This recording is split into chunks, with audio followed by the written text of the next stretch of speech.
What's up YouTube, JL Fulks here. Welcome back to the channel. For today's video, I'm over in Abbeville, South Carolina at the Southern Fried Morning Show, WZLA, with Benji Greason. And I'm sorry, what was your Lacey. I'm Lacey over here. We're gonna have a good time. I'm gonna be talking about all kinds of stuff, playing some music. It's gonna be a good time. Y'all stay tuned. Good Wednesday morning to you. Happy hump day. Welcome to the Abbeville First Bank Southern Fried Morning Show right here on WZLA 92.9 FM and streaming worldwide, WZLAradio.com. I'm Benji. That's Lacey. Good morning. Good morning. We got Mr. JL Fulks in the house. What's going on, my man? What is going on? Great to be here. Absolutely. Absolutely. Glad to have you. It's been too long, man. Yeah, it's been a couple years, I think, something like that. It has. It definitely has. New change of environment. That's here. right, yeah. New little studio for you to hang out in. You're not sitting in Lacey's lap anymore. That's good stuff. We'll get to all the cool stuff he's been up to here. JL Fulks in studio with us. And, man, been keeping up with you online and stuff. And like I said, it's been a couple years. It was pre-pandemic last time you were here, or last time you were on the show with us. Yeah, it was. Yeah, it had been at least 2018, 2019, I guess. I know. Sounds about right. Time flies, yeah, right? It's crazy. But you're out of Nashville for you live there, right? Yeah, I think last time I was on the show, I was still living in Florida. Okay. So I was getting ready to move to Nashville, and I moved to Nashville right before the pandemic. Oh, so. yeah. Perfect timing. Enjoy your new place and Yeah. all the cool stuff you get to not learn about as from being cooped up inside. But yeah, man, I was excited to see on your social media stuff that you were going to be back in the area, and we linked up. It's a few months we've had this planned already. Yeah, exactly. Yeah. So you have you been down to Florida? I know you were doing a run down there. Yeah, so in May I was down there for pretty much the whole month, just playing all over Florida and doing the thing. And came back a month, back to Nashville, and now I'm back out doing the thing in the hometown. You know. There you go. There you go. You're going to be at the Belmont Inn this week? Yeah, so tomorrow I'm doing the music in the alley, I think it's called. Jamming in the alley. Yeah, jamming in the alley. Right. Yeah, and I did that once before, and that was a lot of fun, great turnout. Yeah. And, I worked out a deal with them, and this time I'm actually getting a room at the Belmont. Okay. So I'm really interested in that. I kind of did a little research after a buddy of mine told me it was haunted. Right. So I went on YouTube and watched a bunch of videos. So my friend's getting a room there too, and we're gonna, we got the Spirit Box apps and stuff. So we're gonna see what happens. Little paranormal investigation. Exactly. Huh? You ever done anything like that before? Never. No. I didn't know if that was something you did in your travels, was hunt ghosts or whatever. I figured it'd be a great addition to the video. Yeah. There's been a lot of people that go there, and they're with that in mind is just looking for or trying to reach out to whatever. But there's supposed to be one room there in particular. Did you ask for that room? I think we're gonna ask. My buddy hasn't booked it yet, so he's gonna ask for that one. Okay. Did some freaky stuff happen there, man. Yeah. People sleeping in the covers, jerk off of it. Yeah. Oh man, I have to set up some GoPros or something. I've heard people would wake up with their suitcase unzipped and their stuff out. Wow. I'll let you know the room numbers. Yeah, that'd be great. Yeah. I know a person. That stuff kind of freaks me out. I ain't gonna lie to you. Yeah, I know. Hopefully I'm not getting it over my head. Well, before the new owners took over, it's been several years. I used to work there as a bartender. Oh, really? And I would not close by myself. Wow. Nope. Did you ever see anything? Yeah. Oh, wow. 100%. I saw Abraham. Yeah, I He's saw. the one that hangs out in the bar area. Yeah, I did see about Abraham. Yeah. And then the cook too in the kitchen. Mm-hmm. Yeah. It's all kind of There's a lady that hangs out on the stairs. Really? Oh man. So yeah, you might be in for a fun time tonight. There at the old Belmont Inn. All the rooms are not like that, but there are apparently a few Okay. more that are, a few that are, I guess, Haunted. more so. Yeah. Haunted. Yeah. Go ahead and say it. Haunted. Yeah. So I mean, you say this is your first time trying anything like that, so you don't like seek out haunted hotels and all your travels. No, I watched a bunch of YouTube videos of guys that do and stuff that stayed there. And, Yeah. you know, kind of been on a binge watching that the last couple of days. But as much YouTube spiral. right, as Yeah. much as you do online and stuff, you know, with your music and all, you do a lot of YouTube videos and stuff. You still fishing a good bit?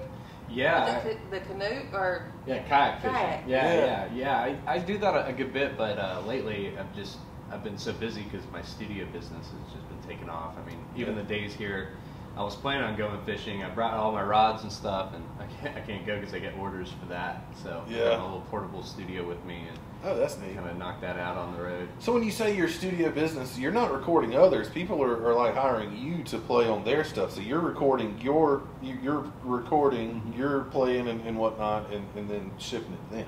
Yeah, exactly. Shipping So it. yeah, so the pandemic kind of put a big recorded on videotape. Right. yeah, exactly. But the pandemic kind of like took me in a different direction. I was like, well, all my shows are canceled. Like, how am I going to make a living? And I really started to do my research and found that there's so many ways to make money as a musician out there nowadays. And you know, I kind of started getting into the session guitar thing, invested into some studio stuff, and really took off on the platform called Fiverr. Oh yeah. And I send guitar tracks out and produce songs to people all over the world. That's crazy. It's a lot of fun. I use Fiverr a lot. Yeah. Yeah, I do voiceover stuff for Okay, them, and cool. then I also buy voiceovers like for commercials Exactly. and whatnot. It's great for that. Yeah, yeah. Fiverr is a great tool to have, no doubt.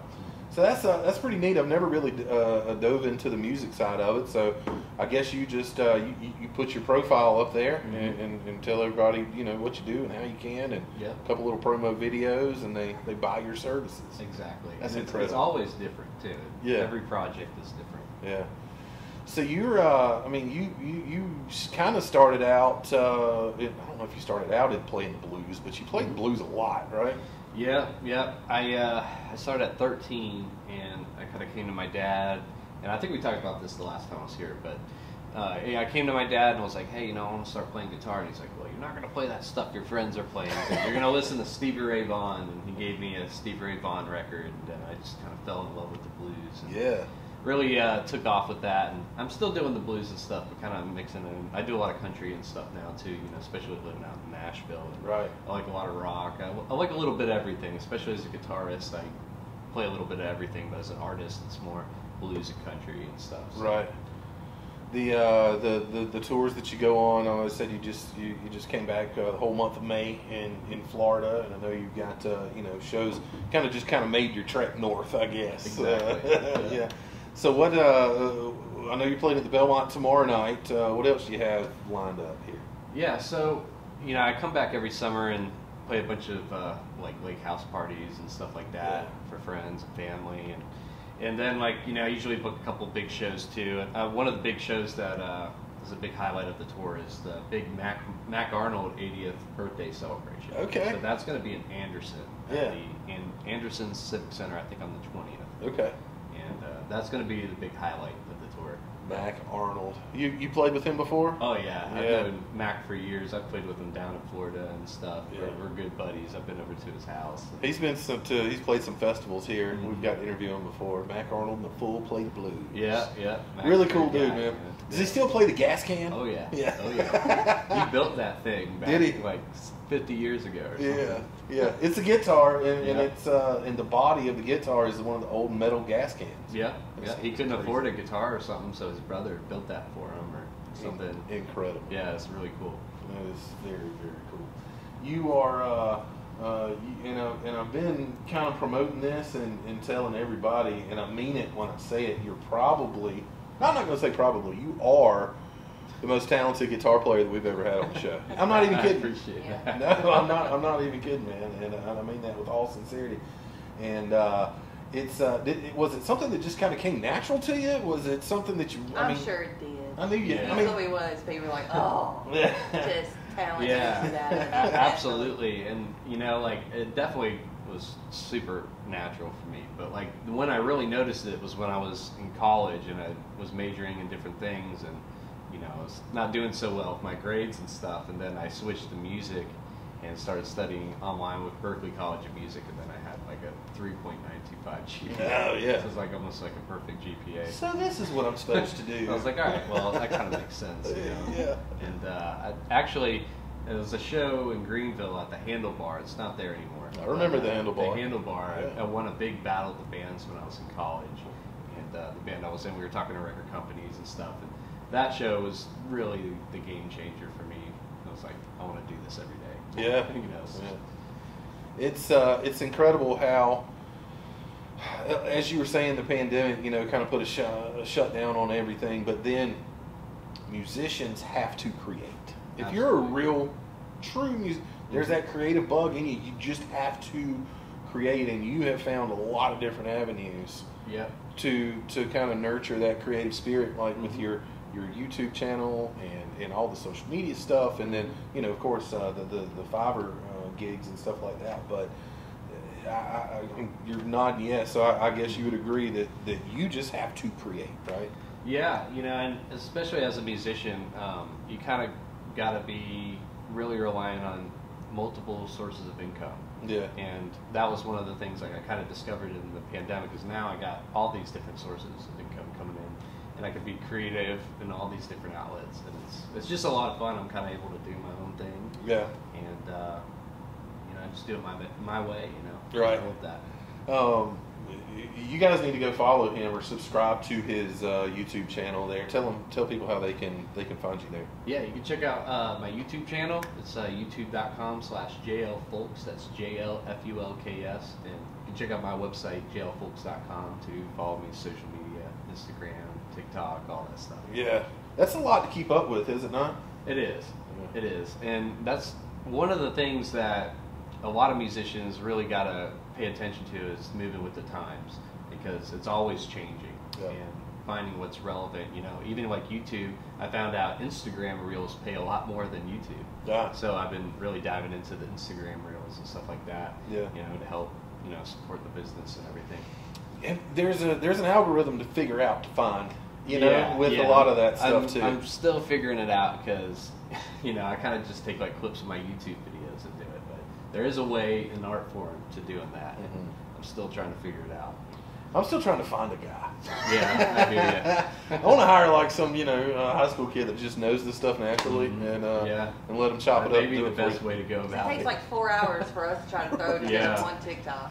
So I mean, all right. So just for the listening audience, or whatever. Literally, I'm recording right now, video wise. There's 4 cameras in here that we're using. 2 different SD cards. I mean, you know, you got to take all that, you got to compile it up, you got to chop it up, you got to make it look seamless and all that. JL's he's got his own camera over here going in the studio, and that's what it takes, and it'll take me. And you can only do the highlights to keep people's attention. Yeah. So you have to like Yep. stare at it for Yeah, hours. we're just oversaturated with Yeah. so much stuff. So you gotta somehow, you know, get above the competition. You got to do it all to stay relevant. Yeah, You do. exactly. Yeah, if you stop, then you'll see your numbers go down. Right. You know. And then the money quits. Exactly. Exactly. So do you are you taking time to write new music? Are you putting out some new stuff here? So during the pandemic, it was like a creative killer. I feel like it kind of killed all my creativity, especially when you're just kind of like, you know, you're going from like playing 6-7 shows a week, you know, to nothing. And so I was really focused on, you know, I got to keep my career going and everything during that, and the uncertainty. So that really kind of killed the creativity. But now, since things are coming back, I've actually started writing a lot more, and that's actually one of my biggest goals. And that's one of the reasons why I moved to Nashville, is to really get involved with the co-writing and stuff out there, and maybe try to seek like a publishing deal or something like that. Mm-hmm. And I've kind of started creating a team of writers that I know I write good with and stuff, and have different strong points. And we get on Zoom and stuff. They're all over the country, and we get on Zoom. We write songs. I've got a buddy down in Florida that I've been writing with, and he's got like 20 songs ready to go for me when I get back. So we're gonna dive into those. You know, I work on the lyrics with him, and then like I kind of produce it, create the song and stuff out of my studio. Yeah. And then we're gonna send them out for like pitching and stuff. You know, so we can maybe commercial or like another artist, you know? Right. So, or maybe I'll release them myself. We'll see. But Yeah. the next thing I release, like I'm kind of taking time and cherry picking, you know, my songs. Yeah. And finding which ones I think suit me the most that I want to put out, you know, that way. What do you enjoy most about the music scene? Is it the actual playing, or you seem like you really dig into the whole production side of things too? You know, it's changed a lot, because when I was younger, it was like performing. Like I would perform every day, anywhere, just to get my name out there. And I still do that, but you know, now I'm about to turn 32 at the end of the month, so I feel like I'm slowing down a little bit, just a little bit. Yeah. And I like being at home a lot and working from home, and that was one of the things that, you know, the pandemic did kind of open up as more opportunities for that kind of stuff. Right. And so I've always said I love being in the studio just as much as I love performing live. Yeah. And to me, they're just as fun, you know. And this kind of gives me more freedom to be able to play the bigger shows that I want to play, and not have to play the smaller ones to pay my bills. Yeah. I kind of look at music production. It's almost like a carpenter that builds a house, Yep. you know, and you can sit and you can watch it from the ground up. You can watch that song. Yeah. You can watch it grow in the different layers, and oh, this will sound good, and this, and or like a carpenter. Oh yeah, we need to put this over here and do this. And then when it's done, you sit back and you're just like, man, Oh yeah. we just did that. Yeah. You know. Yeah, it's great, man, and it's really great, especially for my own projects too, because it just cuts so many corners with the money, you know, because usually you spend thousands and thousands of dollars, but when I'm able to do half of it, you know, that cuts that price down. Yeah. big time. Yeah. So. I would imagine that there's a studio on just about every corner in Nashville. Yeah, especially if you ever go to East Nashville, Yeah. you'll see, like, you know, a bunch of houses and stuff. Every one of those has a studio. Yeah. Like, it's crazy, like how many studios there are, and you wouldn't even know it. Right. That's definitely the scene. You know, everybody's. I guess everybody's trying to move to Nashville. Honestly, Mhm. the place Oh, yeah. is getting crowded. I'm sure. Oh yeah, yeah. We're trying to buy a house, me and my girlfriend, and it's been pretty tough. Yeah. 'Cause it keeps going up. Right. Oh man, is she musical at all? Do you guys collaborate? No, No? and that's a good thing. I feel like, in Yeah. you know, in my opinion, is no, she's not, but she's like the best support person ever. Yeah. So she supports me in every way. Yeah, that's awesome. It's great. That's really good stuff. JL Fulks hanging out with us here in the studio. We're gonna get him to pick up this old Git fiddle here in just a little while and play a tune or two for us. Do you have any singles or anything that you're going to be dropping anytime soon? No, but I'm still in the writing process right Gotcha. now. So I've got, you know, like a few songs that I've cut demos for and are pretty much ready to go, but I'm just kind of holding out and cherry picking the good ones. Yeah. And then we're gonna release them.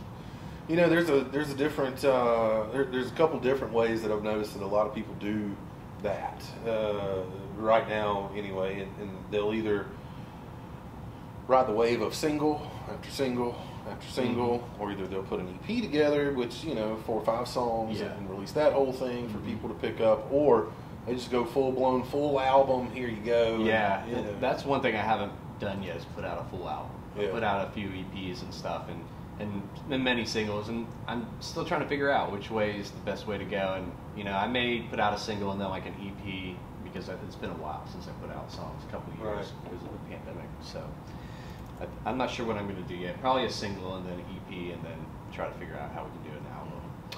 For those that are coming to see you tomorrow night at Jamming in the Alley there at the Belmont Inn, what's the JL Fulks live show like?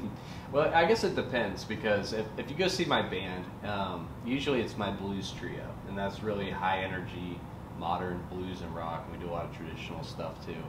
And that's a totally different thing than when I do like acoustically. And that's when I do acoustic, it's more my singer-songwriter side and the country side, and you know, and I do throw the blues and stuff in there too. But it is a totally different show. Yeah. And what I'm going to be doing at the Belmont is going to be an acoustic show. Yeah. So you'll hear a lot of my original stuff like in that. Yeah. And more of the singer-songwriter side. I love that. I mean, I love going and hearing a band or an artist just on stage or wherever, just with a stool and the guitar, and hearing the stuff that they put out. You know, Yeah. I know a lot of people want to go and sing along with cover Yeah. songs, which is fine. Don't get me wrong. But man, there's just something that's so authentic and real when somebody's up there just... It's raw talent. Yeah, you know? yeah. It's the rawest form. Yeah. And I love that too. I agree with you. Yeah. It's very personal. It is, yeah. You know, there's a lot of like big name country singers that aren't doing full band shows anymore. Like Travis Tritt, for instance. It's him, a stool, and a guitar. I would rather like to see that. A lot. Yeah. Yeah. I prefer that. Yeah. Probably go and see him like a country band. Yeah. It is. There's something a little more like personal, I guess, about it. Yeah. JL Fulks in studio with us. You need to go check him out online, YouTube page, all the social medias, and all that, and you can see all the great content that he's been putting out. And we're up against a break here in just a few seconds. But when we come back, we're going to have him play a tune or two for us. And I'm telling you guys, you do not want to miss this. JL Fulks, incredible guitar player. What's I know you're kind of a guitar junkie. You bought anything new lately? Yeah, you know, it's tough, man. It's tough, you know. Especially when I'm at the studio and it's like every guitar has a different sound. And it's like I'm always looking for the next one, and I've got too many. I'm trying to sell a few. So Yeah. I did just buy like a new guitar, and I'm trying to pay it off. So trying to sell a couple guitars to do that. What's your go-to? What's your favorite? Well, I'm endorsed by a company out of Kalamazoo, Michigan, and they were started at the original Gibson factory, and they're called Heritage Guitars, and I've been with them for several years, and they just came out with a custom shop guitar that that's kind of my go-to now. Yeah. It's awesome. Is that what you brought with you today? No, I got my acoustic with me today. I got you. But you know, as far as the blues and rock stuff, like my electrics are Heritage guitars, and then I've got one acoustic, and that's a Gibson J45. Nice. Which is the #1 most recorded acoustic of all time. Of course. All right, we're going to jump out. We'll take a quick break, and when we come back, JL Fulks will be playing a tune or two for us right here on the Abbeville First Bank Southern Fried Morning Show. Welcome back to the Abbeville First Bank Southern Fried Morning Show right here on WZLA 92.9 FM and streaming worldwide, WZLAradio.com. I'm Benji, that's Lacey. Good morning. Good morning. Got Mr. JL Fulks in studio with us. What's going on, my man? What is going on? Man, so glad to have you here in with us today. And JL Fulks going to be playing tomorrow night at the Belmont Inn. What time are you getting started up tomorrow? I believe it's 6:30. 6:30. All right, jamming in the alley. Go by there and get you some dinner. And I'll tell you what, the atmosphere that they create right there, especially on the veranda outside, and they got the big draping lights over the alleyway there. Man, it's just awesome place to catch a show. Absolutely, and that's why I wanted to go back, because I did a couple years ago. I was like, man, this is really cool. So, Yeah. like, you know, I was like, I got to go through Abbeville again. I love that place. It's cool. Yeah, we were talking. Food. And the food. And the food's Yeah. Yeah. All kind of good vittles around town. We were talking off air, and you were mentioning just kind of how you get here and you just kind of feel the stress kind of melt away, and the anxiety and the hustle and bustle slows down a little bit. Oh yeah, it's really great. I mean, it's like almost like as soon as I leave Greenville and start getting out here in the country, it's like that anxiety level goes way down. You know? Yeah. It's just nice, you know. Yeah, absolutely. JL Fulks here with us, and he has a beautiful guitar in his lap there. Old Mr. Gibson. Yep. What you got in store for us here this morning?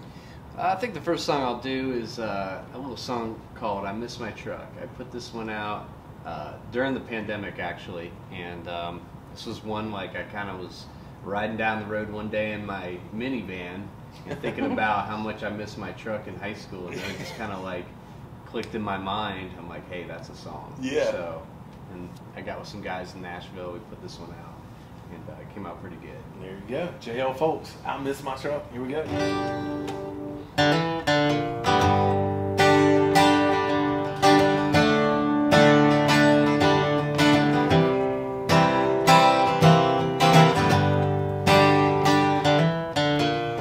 I was cool back in high school, my little Ford Ranger, only two-wheel drive, but I felt alive. I had a 3-inch lift kit, 2 12s on the back, blasting country music loud and proud. I miss my truck, it was good to me. But now I got a minivan and a family. But I remember the good times, always getting stuck. Oh man, I really miss my truck. One day that truck gave out on the way home from a gig. Didn't know what to do, I didn't have a clue. Soon after I fell in love, and then the babies came. Had to leave my band and got stuck with a minivan. I miss my truck, it was good to me. But now I got a minivan and a family. And I remember the good times, always getting stuck. Oh man, I really miss my truck. One day I'll have a truck again, but the next time it's gonna be four-wheel drive with a heavy engine.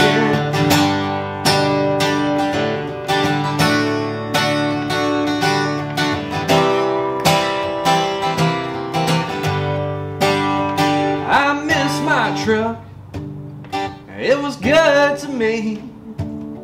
But now I got a minivan and a family. And I remember the good times, always getting stuck. Oh man, I really, really, really miss my truck. I miss my truck, it was good to me. But now I got a minivan and a family. But I remember the good times, always getting stuck. Oh man, I really miss my truck. Oh man, I really miss my truck.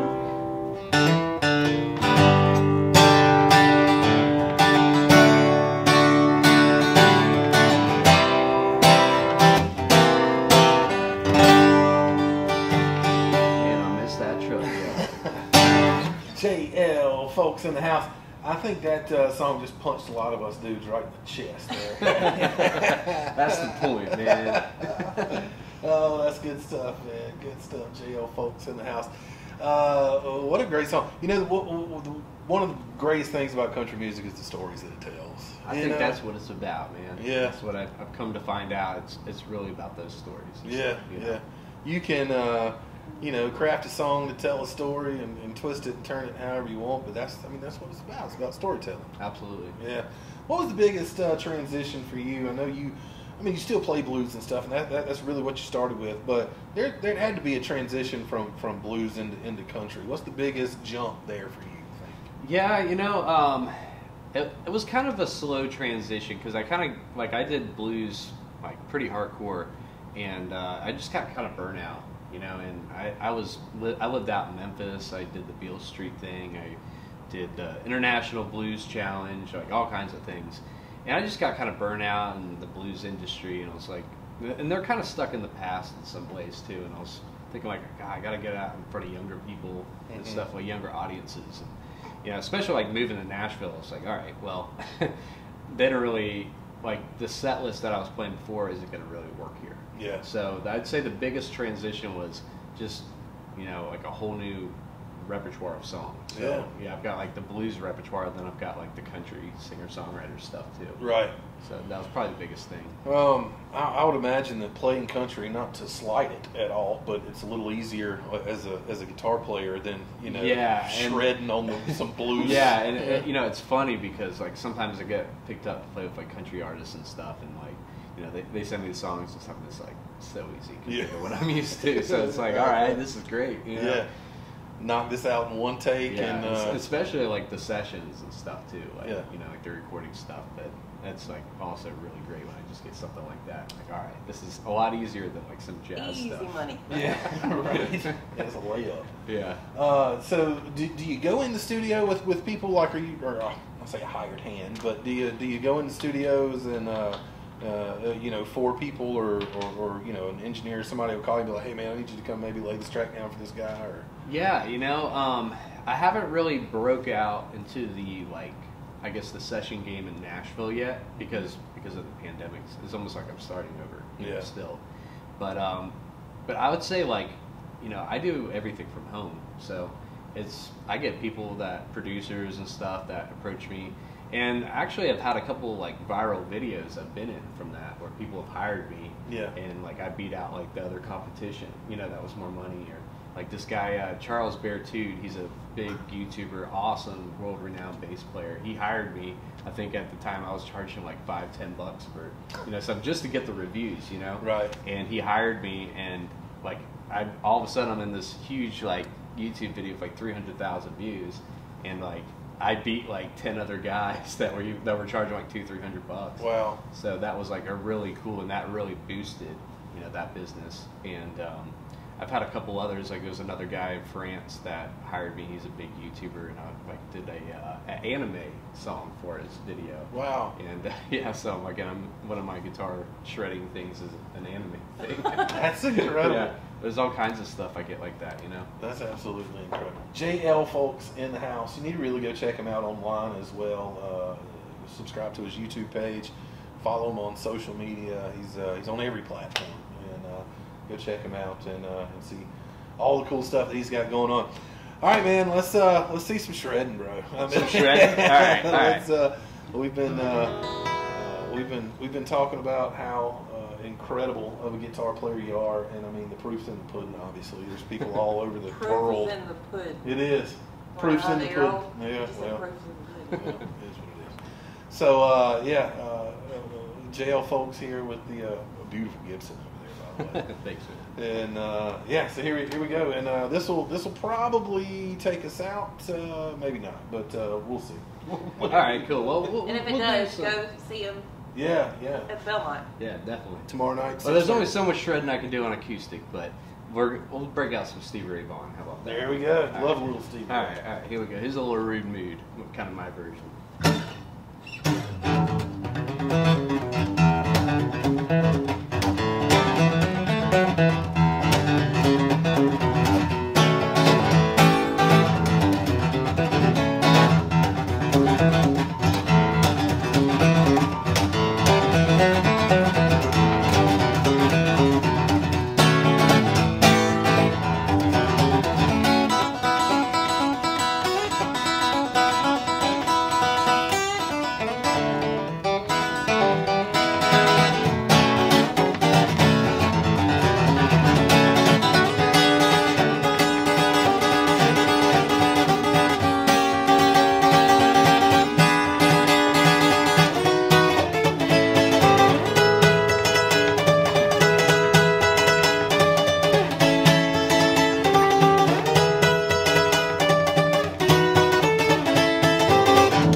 Lacey got red fire extinguishers. Oh. His fingers are on fire. Call over a fire here. truck.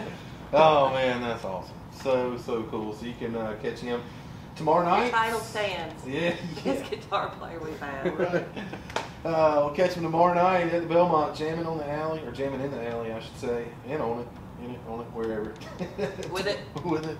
All of us. For Yeah. Tomorrow night, 6:30 there, and JL Fulks, man, so cool to have you back in studio, brother. Hey, it's so great to be back. Absolutely, man. And Absolutely. y'all definitely tune into that JL Fulks YouTube channel to see how the paranormal investigation goes. Yeah. I hope you guys see everything you want to see. Yeah.